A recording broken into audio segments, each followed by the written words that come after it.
नमस्कार kitchen queen प्रज्ञा को आपण मानक स्वागत करुच्ची। आज आम बनैबा पालंग शाग बरा। मुझे पालंग शाग नहीं जाइए। गोटे बड़ पियाज नबा, 5 ରୁ 7 कला रसुण, गोटे इंच अदा नबा, गोटे कड़ाई रे किछि गरम पानी करे बसैबा,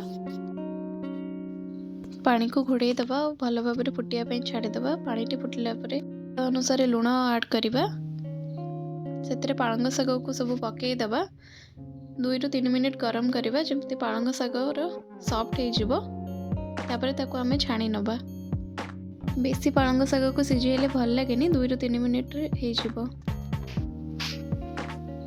आमे 5 ରୁ 6 आलू नबा, ताको भल भाव में चकटी नबा। ता धीरे प्याज पकेइबा।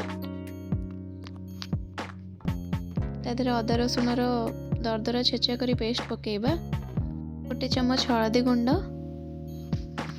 गोटे चम्मच लंका गुंड,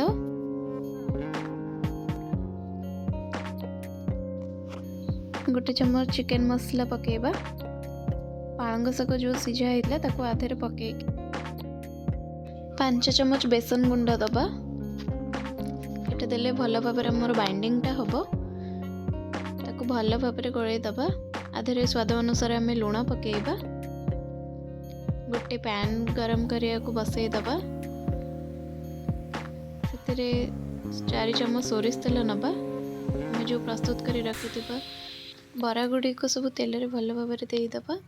आ भाजी नबा भल भाव में। बराटी गोल्डन ब्राउन हवा जाके ताको भाजीबा।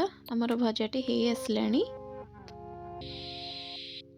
एबे आमे ताको सर्व करदबा। प्रस्तुत हो गला आमर पालंग शाग बरा। टेस्ट करिके मते कहंतु केमती हेची। भल लागिले लाइक शेयर सब्सक्राइब।